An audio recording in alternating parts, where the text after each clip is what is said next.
Welcome to Outback Outdoors. Make sure you like, subscribe, and click the alert to stay up to date on all our new videos.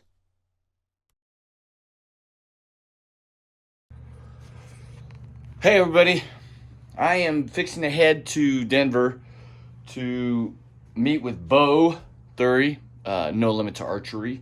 We call him Beaufessional. Set the old Hoyt up. I wanted to real quickly walk you through what I'm going to be putting on my bow. My bow is the RX Twin Turbo, 27-inch draw left-handed. I'm also going to be putting on there a tight spot quiver. This is the Fast Eddie XL single pin, but I'll have the 5-pin when I'm for hunting. I'll shoot 3Ds with that. Here's my rear stabilizer sidebar, couple of stingers, the new Ghost sticks. These are pretty cool. You can mount this on the front as a stand, and you can shoot them with it on. I'm gonna play around with that in 3D this year. And then the new Epsilon from Hamskea Archery. That'll be the rest I'm shooting, and then of course the bow. I'll show you more. Bow is amazing when it comes to understanding setting up a bow. I use a lot of local bow shops. I made a commitment. I wasn't going to get a press and start working on exclusively on my own bows, because then I would end up spending a lot of times on my friends' bows.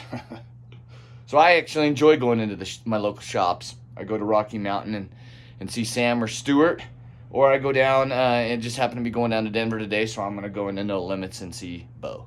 So let's head down there and get this set up. It's time to start shooting.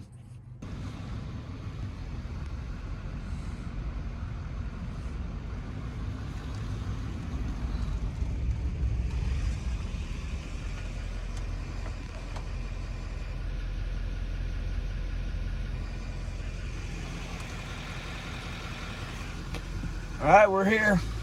Let's do this. There's Corey. There's Beau. What up? I brought you some goodies. Perfect. Let's get cranking. Yeah. I'm excited, buddy. This bow's supposed to be legit when it comes to turbo. No, it's nice, for sure. By far the smoothest turbo that they've had in, like, ever. And when you got tiny arms like me, T-Rex arms, right? That's right. Get some speed. That's right. Need it. So we're here, No Limits Archery. Beau Thiry, we call him the Beaufessional, the Bow Whisperer. Lots of different nicknames and some others we can't say. But this is the new Twin Turbo. Yep. The reason I get the Twin Turbo, and you tell me what you think, but Sure. I have a 27-inch draw. Probably 26 3/4 to be quite honest. Yeah. I end up shortening my D-loop just a little bit so that I'm actually stretched. I can't drop my shoulder like a lot of people do because of my surgery. Mm-hmm. So that I found after surgery, my draw length was shortened a little bit. It is what it is. It's how I shoot, as long as it's consistent. That's right. So I get a little bit better speed out of this, and from what I'm hearing, this new Twin Turbo is the cat's meow as far as turbos go. Yeah, for sure. You start dealing with like this year the RX-7, the Ultra, longer, axle to axle, much more forgiving when you get into that 28, 29, 30-inch draw length. The forgiveness, I'm not going to see it at that smaller draw length, so that's why I went with the turbo. Yeah, not generally. With a shorter draw length, a lot of guys generally pay attention to brace height. Again, with a shorter draw length, with the shorter brace, if you were to do the math, forgiveness is almost equal. You just don't have the same power stroke. Now obviously a longer brace height bow, is it gonna still technically be a little bit more forgiving? Yes, because you're giving away power stroke, but by giving away power stroke, you're giving away power. Right. So and I am not a speed guy. Sure. There was a time back in the day where speed was everything. Right now, we're gonna set this up. I have some lighter arrows. Okay. Basically just for 3D, but then I'll go and I'll be shooting right around 435 is what my arrows will weigh out. These will come in at about 360. Okay. You know, Yeah. which is I've shot for years. Just again, mainly for 3Ds. Starting out about the middle of the summer, I switch over, and then I have my hunting rig, and that's what I shoot through the rest of the 3Ds. You know, local 3D league, right? You know, I don't travel or anything like that, but it allows me to get into the flow and stuff like that. Yeah. Usually on a new build, what I generally recommend if a guy came into the shop and we set it up, I want at least 200 or 300 arrows through that bow, and then have them bring it in right away. That way I can verify the tune. Now, not everybody is going to build a bow setup with a light arrow like we're doing today and then transferring it over. A lot of guys are thinking about, okay, you know, hunting season's coming up. What am I going to hunt with? This is my arrow. I want it to be ready. Well, again, after that 200 or 300 shots and the strings settle in, I want them to bring that bow in so I can verify that timing. I can make sure that their poundage is still where they're liking it and that the arrow is flying true. That way when they do all that work through the summer to sight their bow in and make sure their broadheads fly true, they're not beating their head against the wall because they don't know what's going on because of the timing or something's messed up. So, and the other thing I do, which I know you do also, is I use Archer's Advantage. So we'll take the measurements we need. Then I can plug that thing in. I have a chrono at the house. If I'm making the change, everything's in time, I can make that change, reweigh the arrow, recalculate the speed through the chrono at the house, and then I can basically print out my sight tape on the go. And I'm not having to come back in and reconfigure. So what's the first thing you do when you're setting it up? Well, first things first, obviously we've got the bow in the vise right now. I'm gonna take a couple quick measurements, make sure that the bow is within spec based off Hoyt's recommendation. At least that way we know where we're starting at. So I'll grab a measuring tape real quick. I'm just gonna lay the bow down so I can measure. Now, one thing that I have is, again, my draw length is, like I said, just a little bit shorter. 26 3/4 is what it's been in the past. Yep, so right now we're looking at it's 33 and 15, or excuse me, 33 and 15/16. Yeah, well, I'm burning an inch, so it's 32 and 15/16. I was like, this bow should be a 33-inch axle bow. So we're there. We're a 16th short.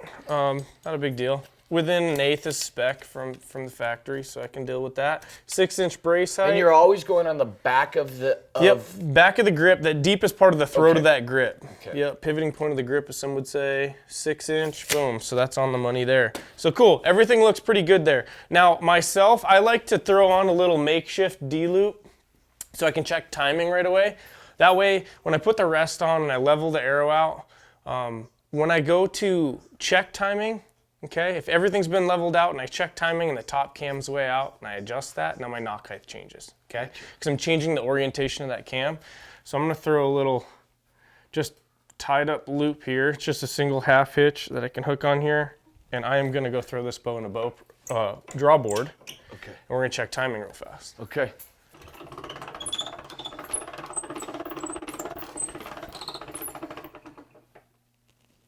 All right, oh dang. What do we got? That looks really good, actually. Timing looks good? Timing looks great. What's the draw length? Draw length right now, so we haven't adjusted the mod yet. Right now, the bow's pulling 28 inches. Okay. So we'll drop that down. I'll probably have to verify timing it once more since we make that mod adjustment.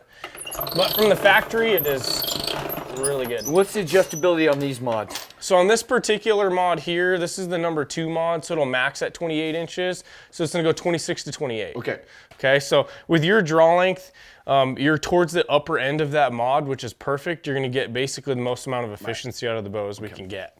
And you always, if you have a choice, you want to be toward the top end, right? Yeah, the only time I would ever suggest somebody being further away from the top end is if they had really bad shoulders. Okay, because as we get lower in that mod or further away from the top end, the bows have a tendency to feel a bit smoother. Okay. You said your draw length was? You know, we could start at 27. Yeah, and that's what I'd suggest then. I don't know, what's the adjustments in half inches? Half inch, okay. Yeah. So what I've done in the past is I actually have adjusted that 16th or that 8th out through my D-loop. I'll just, because I have D-loop material, I can just tie it a little scotch shorter. Sure. And, helpful hint, for you guys shooting a hinge, I have 2 exact hinges, one set up really light, one set up really heavy. Perfect. The reason I do this is because I have fought target panic quite extensively for a while. And so I started shooting a hinge and some different surprise release aids. And then I started figuring out how to time them. So all of the whole deal of surprise release, working through the shot, I started cheating it. So then I had to trick myself again. That's why I have 2, and these are the Stoltzfus, identical, and one setup heavier, one setup lighter. Just food for thought there. All right, cam timing's still great. Now I got one other question to ask you. Okay. Since Colorado has no let-off law anymore, do you want to shoot at 80 or 85%? 85. All right. Shoot, yeah. It's not a super amount of difference, but I did, on my last bow, did you? I checked the difference, and I'm like, oh, that's sweet. Yeah. It's just that much more where you're at full draw relaxed. Yeah, comfortable. So, you know, this has the Piccadilly. Picatinny? No, this doesn't have the Piccadilly. So it does. It just doesn't have it right now. So it comes in a bracket, okay? Okay. This plate here will get removed along with the emblem, okay? And it's basically a sandwiched bracket on there. So what have you found putting those on bows different versus the traditional, like we're going to do, where we're going to mount it on a side bracket and all that? The Piccadilly. Did I say Piccadilly? Piccadilly. Is there like a Piccadilly Square or something? There's the street. Yeah. Okay. I'm a moron. So I thought maybe that's going to make the weight, lighter. Sure. I don't know. I mean, what's the advantage of that? Center shot?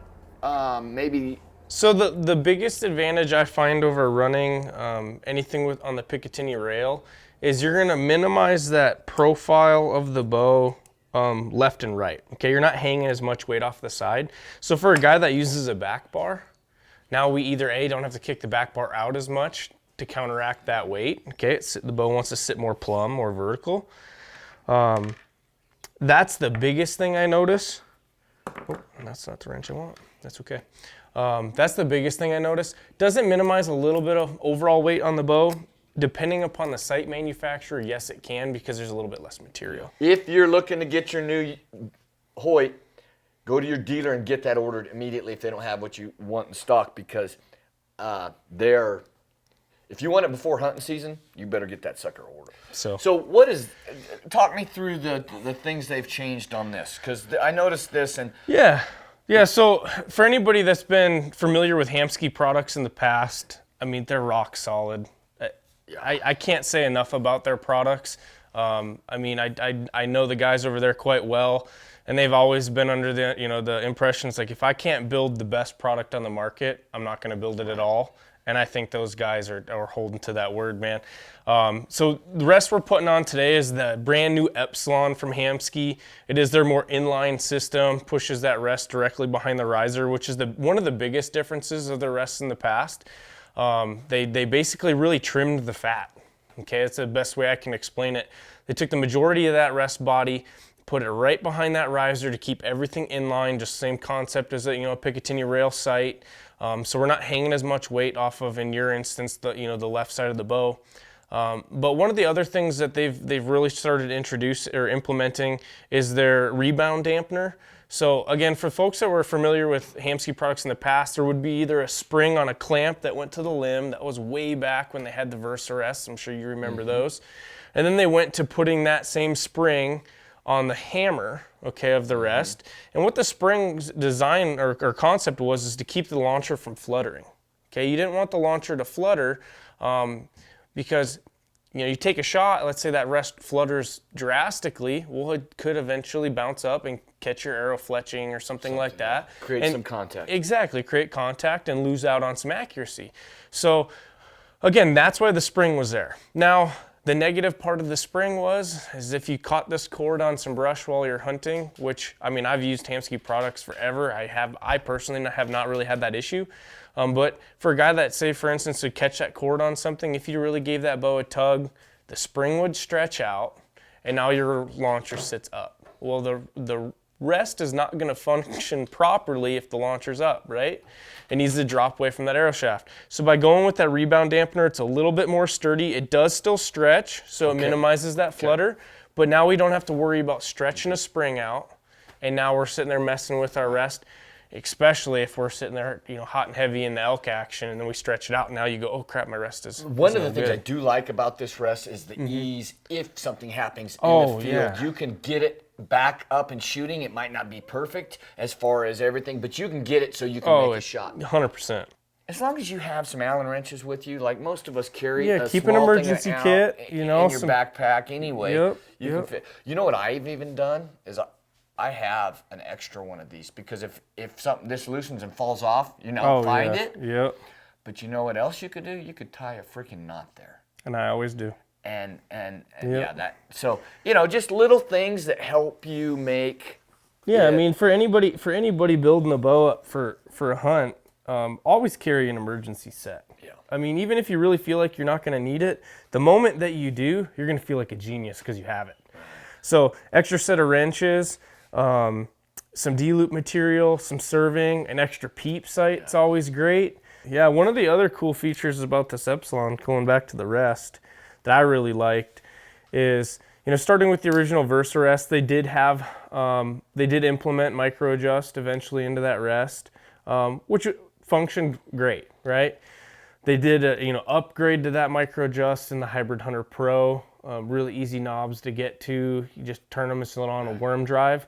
These particular rests now, it's the micro adjust is a click adjustment. So instead of just being on a standard worm drive where you turn it and you're watching that rest and go, how far did I move it? Every click of that rest, if I remember correctly, is 0.03 of an inch. Okay, that's the thickness of a piece of computer paper. It's that small. So, but when you're tuning an arrow, when you're getting broadheads specifically to fly, and you're sitting there and you're like, man, I'm making great shots and my broadheads are landing on the left side of the dot, I need to make that adjustment. You know, on a standard worm drive, sometimes you'd crack that sucker loose and you give it a little spin, and by the time you notice that you've moved it, you're like, okay, I just barely bumped it, or so you thought. And now you shoot, now they hit the right side of the dot, and you're like, man, I can't quite find that happy medium. Yep. On something like this, you can crack it loose and just give it a click or 2 clicks and go, okay, I know exactly how far I moved it, and then move on. But do you have to loosen it in order to give it that? So then you 2 clicks, tighten it back down, shoot another shot. That's right. Yeah. Thanks for watching Outback Outdoors. We encourage you to comment below, and as always, like, subscribe, and click the alert to stay up to date on all our new videos.